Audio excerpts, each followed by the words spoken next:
Hi there, folks. Have you ever lost your temper where you've said something to someone and 20 minutes later you say to yourself, how could I have said that? Well, you may have experienced the amygdala hijack. This is a term coined by Daniel Goleman, the father of emotional intelligence. Now, emotionally intelligent people understand the importance of not reacting and responding instead.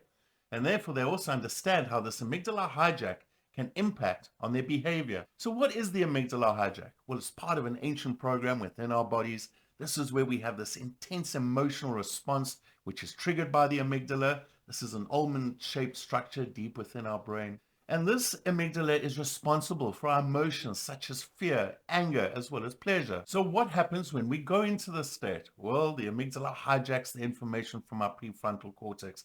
This is part of the brain just behind our forehead, and it's responsible for rational decision making, reasoning, as well as understanding. Instead, we go into a reactive state of fight or flight. We are unable to see anything from a different perspective, and we don't think more than 6 seconds ahead. We don't really care what happens after that. And last but not least, we rely solely on old habits from the past, which may not lead to the most healthiest of behaviors. Now, what triggers the hijack?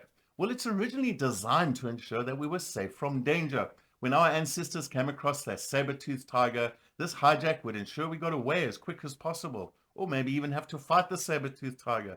But in the modern day world, we have more symbolic saber-toothed tigers, and they're not as dangerous. It could be that person who speaks to us in an abrupt tone of voice. It could be that guy who pushes in front of us in the traffic. It could be that boss who doesn't appreciate us. It could even be a loved one who doesn't show their love for us.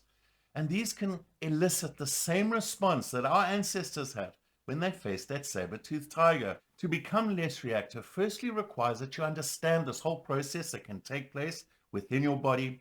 So the next time you go into an amygdala hijack, notice it and grow your awareness by being more curious and asking yourself the following questions. What triggered you? And what fear is behind that trigger? Secondly, did it resolve the problem or make it worse?